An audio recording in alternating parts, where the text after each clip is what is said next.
In this chapter, we're going to be looking at firms and how firms make an optimal decision. If you remember back to the very first chapter, economics is the issue of how to deal with scarcity.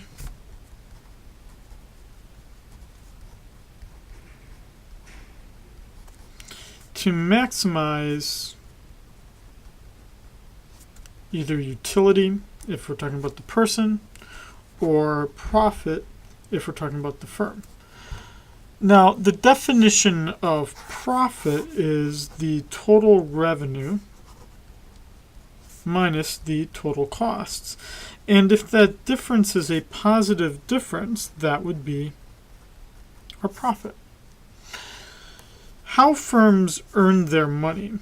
Total revenue is equal to price times the quantity. How much they sell times the price of the thing that they sell it for. That's going to depend on how much power a firm has. That's what we're going to deal with in 2 chapters from this chapter.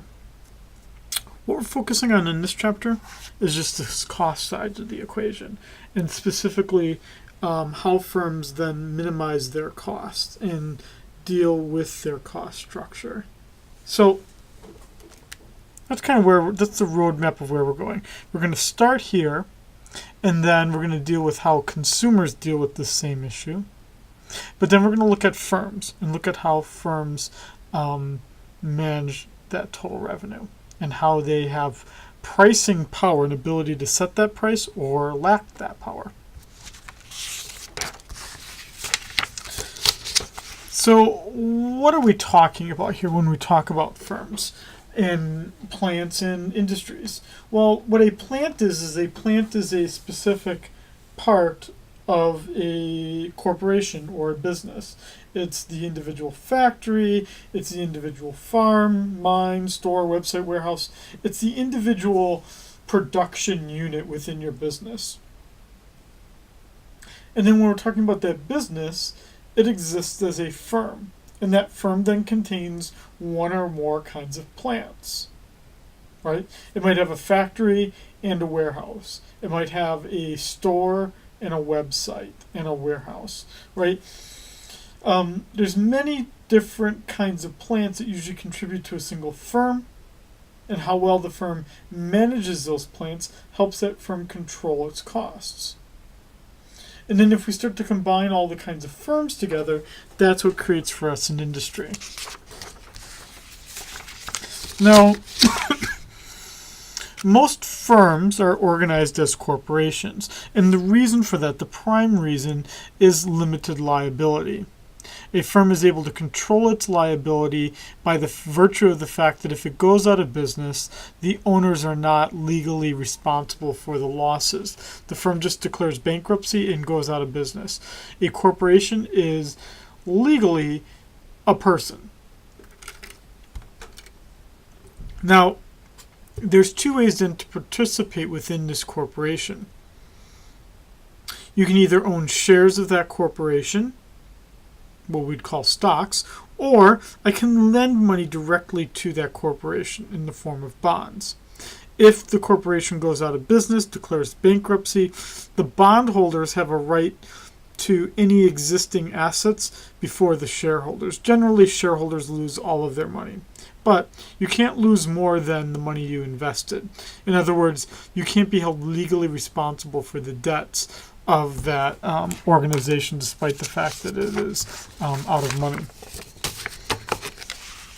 Now, one problem that firms encounter is a principal agent problem. What the principal agent problem is this idea that how do I ensure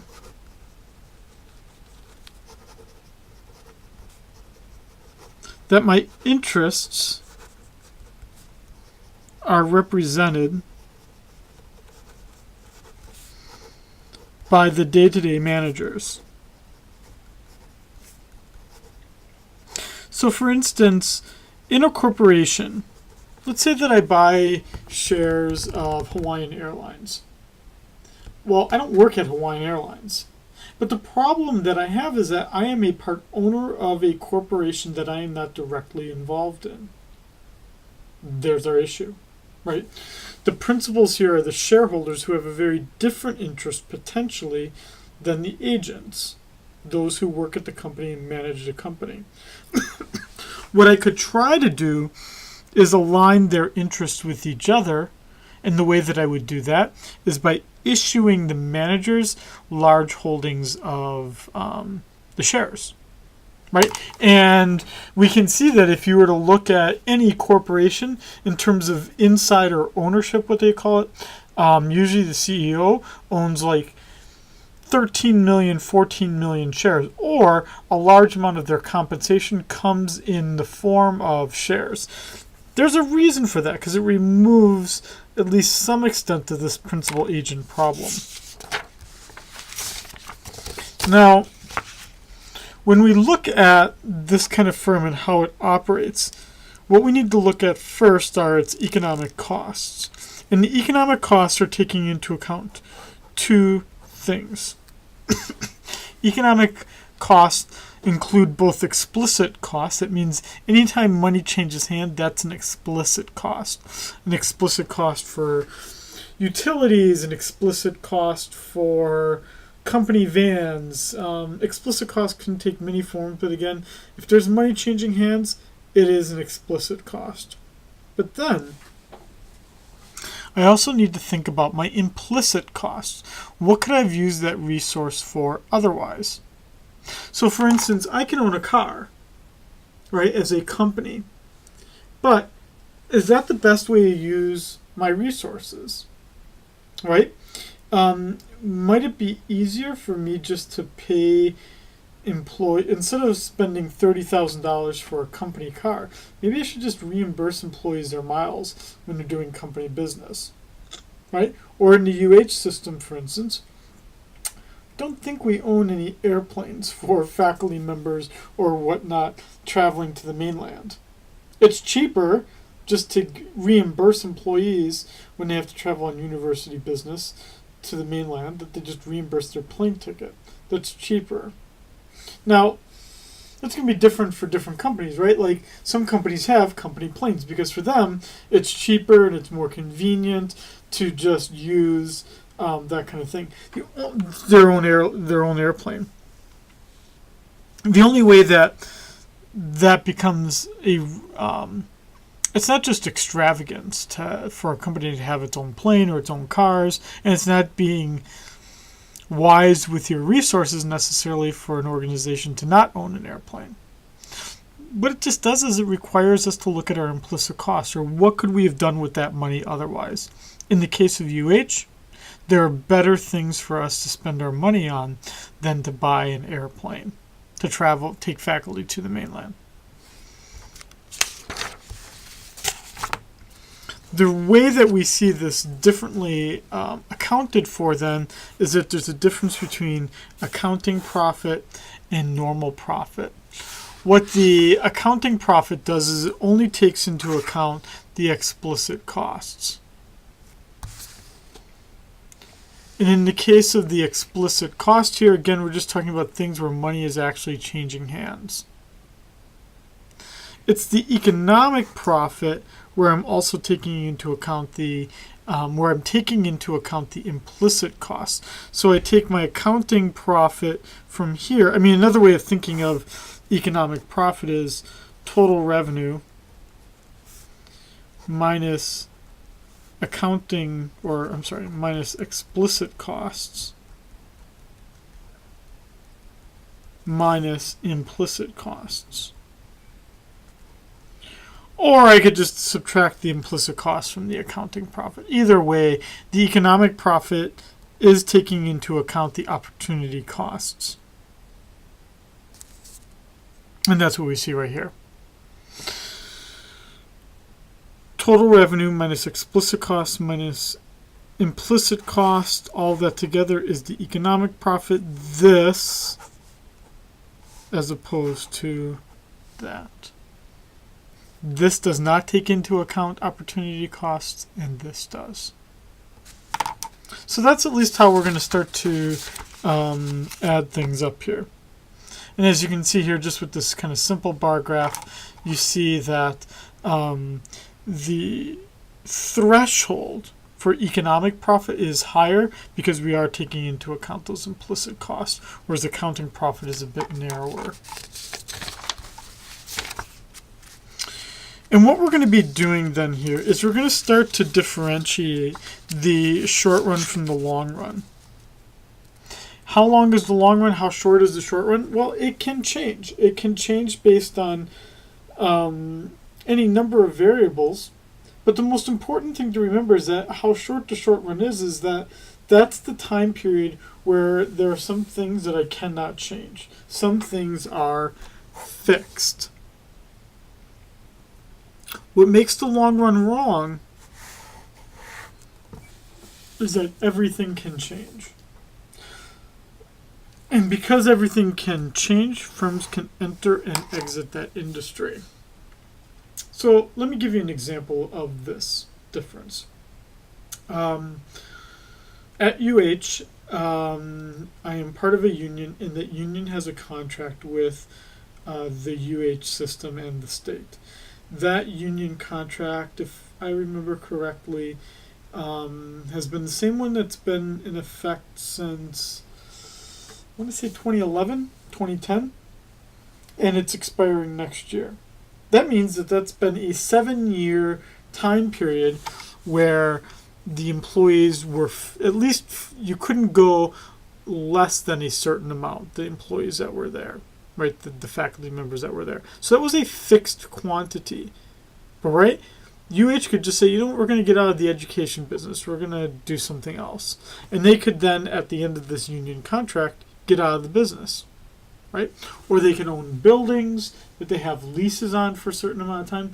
But when those leases become negotiable or they expire, that's when we then shift from the short run to the long run, because now I can change something. Something becomes variable. So it's not that this is 2 years and this is 5 years, right? Or 2 years is the difference between short run and long run. Rather, the difference is when can I start to change things around? If I can't change things around, then I'm in the short run. If I can change things around, I'm in the long run. And when I can change things around, what that means is that the plant size can change in size, but that also the industry can change in size. So then what we look at connected to that is the total product, the marginal product, and the average product. Because we're talking about the short run here, we're going to talk about two inputs that are generally used to produce things. And those inputs are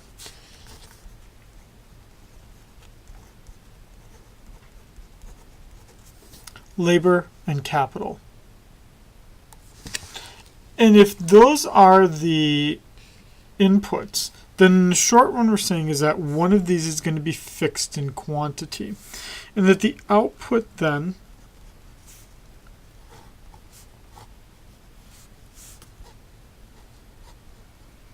so I'm well aware of how you spell capital. Economists use K to stand for capital because the discipline used to be highly influenced by the Germans, and in the German language, capital starts with a K. So we can think of our inputs as a quantity of workers and a quantity of capital, meaning that our output then is a function of, that's this fancy F-looking symbol here, output is a function of the quantity of labor and the quantity of capital. And what we're saying is that in the short run, one of these two is going to be fixed. Generally speaking, we generally think of the capital as being fixed in quantity. So that's what I'm going to leave as a bar over it, that it's fixed in quantity. So my total product or my total output is given by this kind of function, at least in the short run.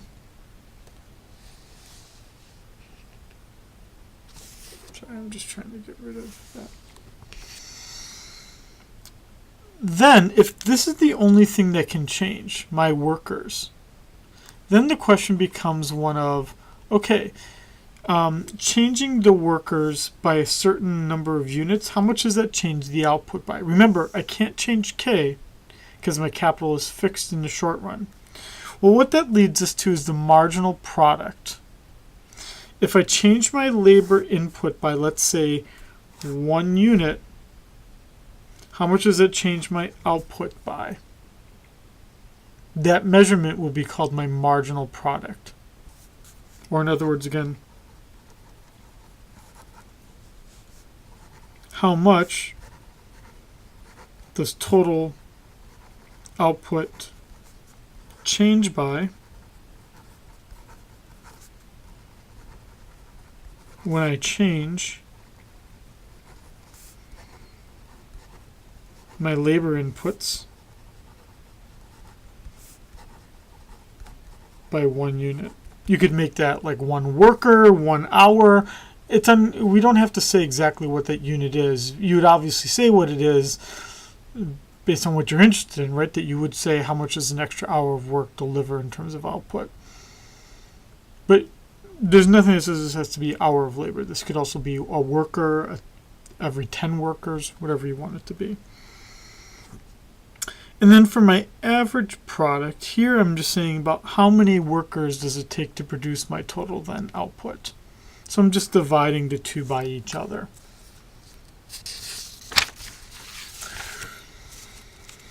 What we tend to find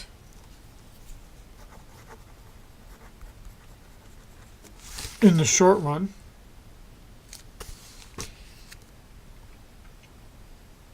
is this law of diminishing returns. And what that law of diminishing returns says is that if my technology is fixed,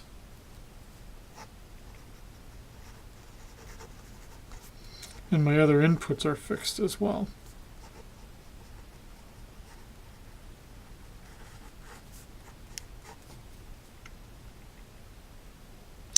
that I keep adding more and more workers.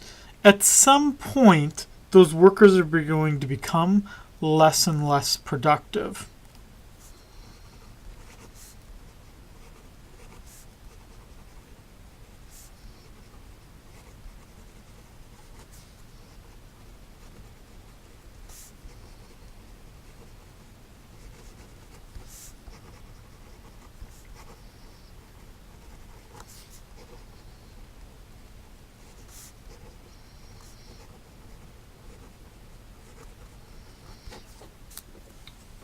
Now, why is this the case? It's not that the workers are worse workers. Rather, it's that the workers, as they're growing larger in size, are becoming crowded around those resources that are fixed. So, for instance, to make this, let me give you an example of this, of how this exists in the real world. Because this is a true principle that exists in the real world. I, for instance, in teaching, in being a professor, there's obviously, it's important, I am an essential input to the construction of this course, right? Without me, no one would be delivering these lectures. But it turns out that to create this course and whatnot, I had to print out these slides. This is a true story. To print out these slides, I share a printer with I don't know, I would estimate about 30 other people. Okay, it's not that big of a deal to me because I generally work pretty late in the day into the early evening when not other people are here. So I can print pretty much whenever I want. But what if all 30 of us were here at the same time and all of us were trying to print? Then I would have to go upstairs and wait for the printer to finally print my print job and then come back down here. Now, that wouldn't be such a big deal if I was only sharing the printer with 2 people, or even 5 people. I'm sharing it with 30 people, though. We could imagine a scenario where there was only 1 printer on the entire campus, and all campus employees were sharing that 1 printer. Point of it being is that the workers are becoming increasingly crowded around single capital items, and as a result of that, becoming less and less productive. And you see that in this chart here. Again, what we're saying is that my capital is fixed in quantity. You'll notice here that when I have 0 workers, I have 0 total product. That's because both labor and capital are essential. Without one, you can't have any output. So as long as I then have 1 unit of labor, I now start to get total product. And what is that 1 worker? How productive are they? Going from 0 to 1 worker is obviously a difference of 1 worker. And the difference of 1 worker produced 10 units of output. That's why the marginal product here is 10. To go from 1 to 2 workers allowed me to go from 10 to 25 units of output. That's a difference of 15, which we're seeing right here. So you notice here that the marginal product is now increasing. To go from 2 to a 3rd worker, the 3rd worker allows me to have 20 more units of output. That's what that result is right here. And over here, I'm just dividing column 2 by column 1. Here, I'm seeing for the marginal product, I think this is a pretty helpful way of looking at these columns here, that the change in column 2 divided by the change in column 1, well, the change in column 1 is always a 1, right? It's just changing by 1 worker to 1 worker to 1 worker. Let's just do one more here as an example. Let's just do this one down here. The 5th to the 6th worker results in an increase of output from 70 to 75. That's a difference of 5. So, if we start to plot that out, it looks like this. And what you can see is that if I were to draw like a line of tangency to estimate the slope here, what you would see is that the lines are getting steeper and steeper and steeper. And then getting flatter and flatter and flatter. The increased steepness of the slope means that the marginal returns are increasing. The lines of tangency getting flatter means that the slope is getting flatter.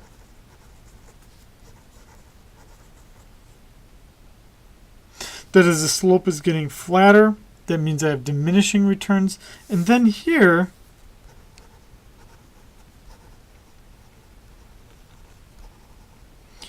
the slope is becoming negative.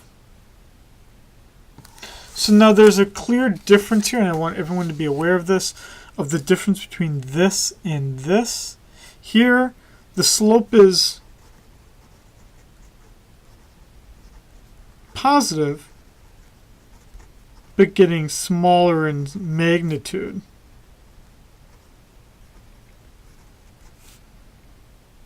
Here, the slope is negative.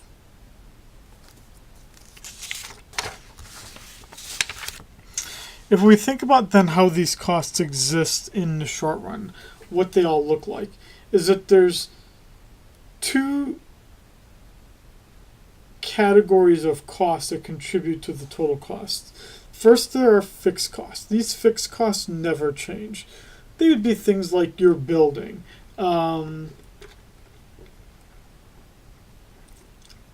Whether I'm teaching 1 class in a big classroom building or 50 classes in a classroom building, I still have to pay the mortgage for the classroom building. What's going to change are the variable costs.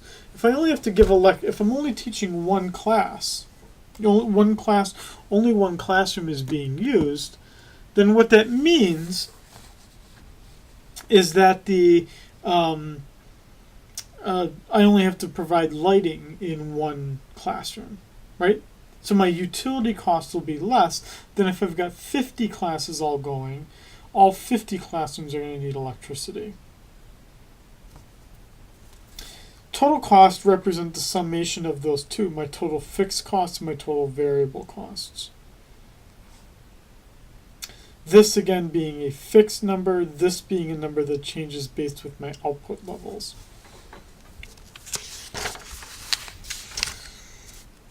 Now slides 13 and 14 you're gonna need these a lot, so you should highlight these in your notes, just this structure here. Fixed costs are never changing, variable costs are changing with the output. Total costs equals the fixed costs plus the variable costs. Averages are pretty easy, because all that averages are in this case, average fixed cost. Well, that would just be fixed cost divided by quantity. Average variable cost would be variable cost divided by quantity. Average total cost would be total cost divided by quantity. And then my marginal costs are going to be my change in my total cost divided by my change in the quantity. That triangle is the thing that means change.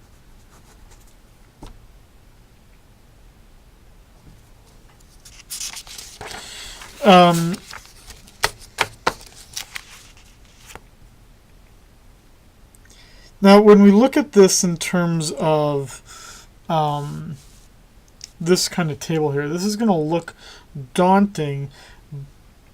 I'll say it's not, but you might just say shiting. You just saying that it's not doesn't change the fact that it sure looks daunting. Let's just start from the top. That's probably the easiest way to do this here. Again, if I'm not making anything, then I won't have any variable costs. Column 4 here represents column 2 plus column 3.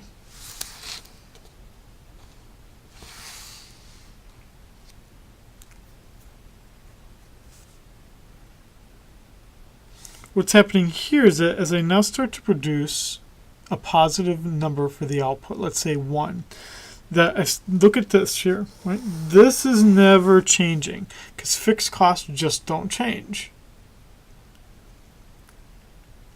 But now what is changing are my variable costs. Now my variable costs are increasing from 0 to 90. Which means then that my total cost, even when I'm not producing anything, I still had some positive total costs because I had fixed costs. But now my fixed cost plus the variable cost is now going to equal this amount. Let's just do a different number here for number 7. Still have the same fixed cost. I'm adding to it the variable cost of 540 to get 640. For column 5 here, all I'm doing is column 2 divided by column 1, the quantity. For 6, all I'm doing is column 3 divided by column 1. For column 7, all I'm doing here is column 4 divided by column 1. And then finally for column 8, what I'm doing here is the change in column 4 over the change in column 1. Right? And that would be then, let's say, going from 100 to 190 is a difference of 90 divided by 1. That's our 90 here. Let's just do this number here, 550 to 640. That would be a difference also of 90. That's our 90. That's right there. Prove to yourself that these are the numbers, that these numbers are accurate. That'll help you become a little bit more familiar with this table, a table that you will be having to solve for missing numbers in on the homework assignments. And if we start to plot these all out, it looks like this, where the average fixed cost keeps getting smaller and smaller. Again, average fixed cost being total fixed cost divided by quantity. Average variable cost being variable cost divided by quantity. Average total cost being total cost divided by quantity. And marginal cost being my change in total cost divided by my change in quantity. The difference between a TC and a VC is a FC. So AFC plus AVC equals ATC. Average fixed cost plus average variable cost equals average total costs.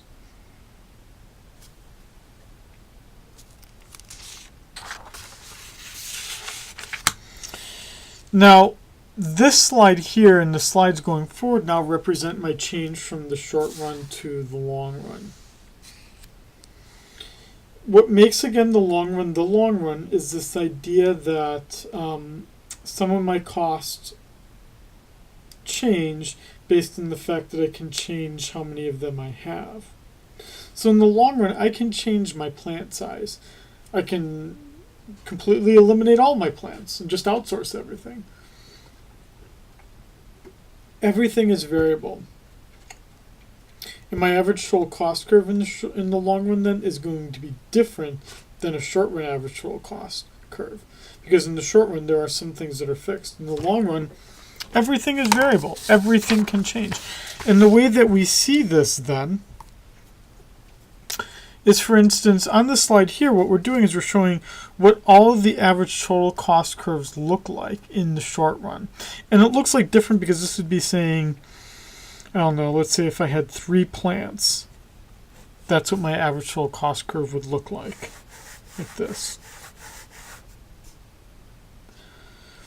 Average total cost curve 2, that would look like that if I had, for instance, let's say 5 plants.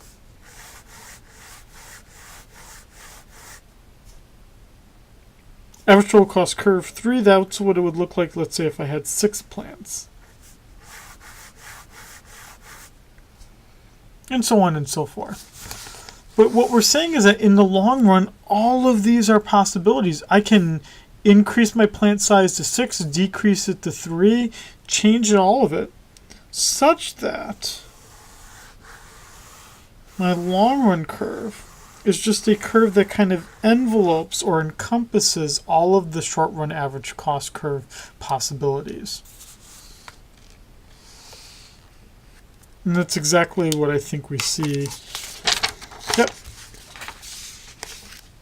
on this slide right here, is that I have lots of different short run curves based on lots of different plant size, plant quantities. That the long run curve envelops or covers all of these short run curves.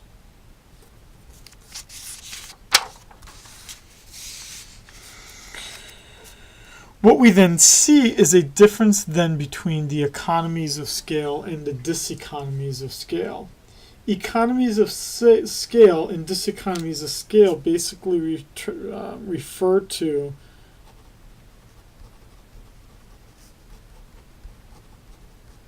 how much I change my inputs to how much I change my outputs. And if I'm doubling my inputs but getting triple the outputs, I then have economies of scale. On the other hand, if I'm doubling my inputs but only getting a 10% increase in my outputs, I now have diseconomies of scale. So economies of scale are implying that I'm getting more outputs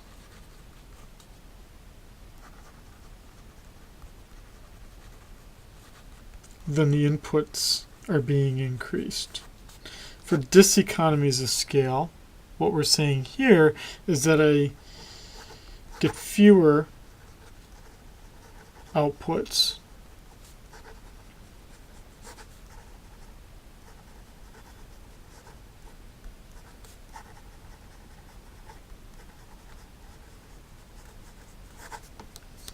that the diseconomies of scale means that I'm getting fewer outputs based on the inputs being increased.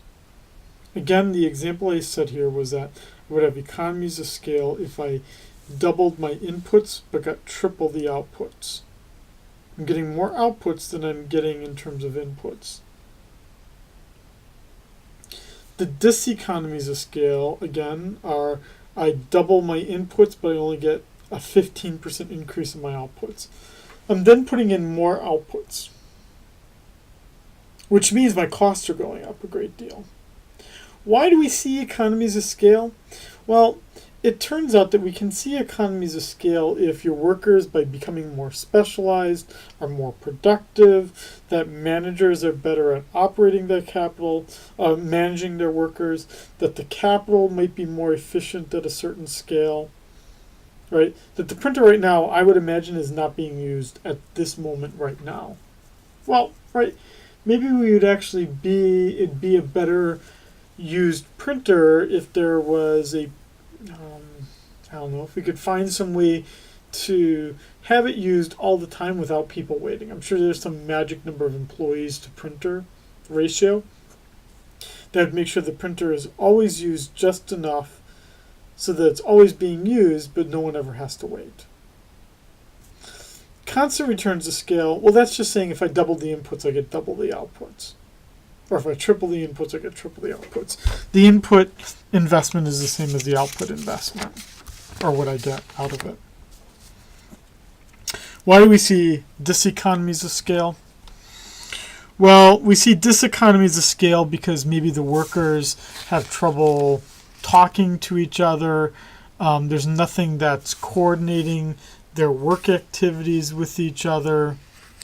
Maybe the workers feel like they're such a part of a large organization that their work doesn't matter anymore. Or they think they're such a part of a large organization that no one will notice that they're not doing work. Typical of a large organization.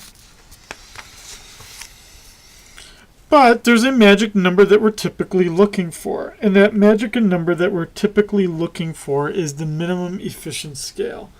The point where my long run average costs are the least, and what's the minimum level of output I need to get that level of lowest average costs. That's what's going to determine the structure of our industry, how large it has to be. It should be hardly surprising that there are only, 3 airlines that serve the Hawaiian Airlines, like inter-island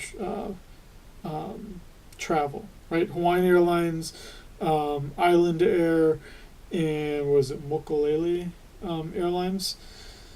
Airlines are a costly industry, and if that's the case, right, that's going to determine how many firms exist, as opposed to the number of car companies that exist, the number of schools that exist, the number of computer companies that exist, the number of cereal companies that exist, the number of restaurants that exist.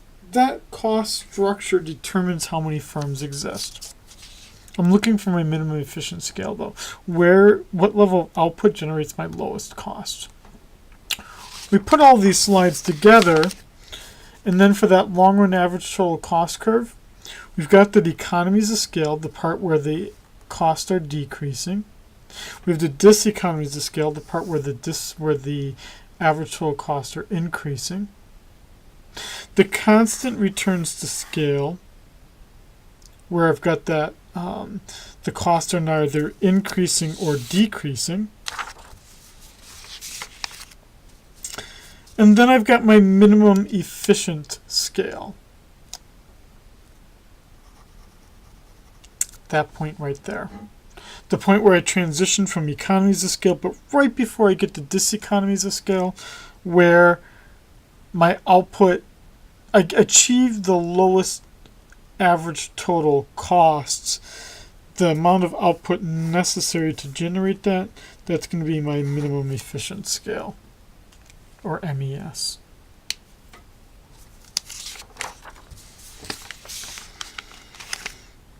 And when we look at that then for all the firms, if we add those all up, that's then going to determine our industry structure, something that we're going to look at in the later chapters.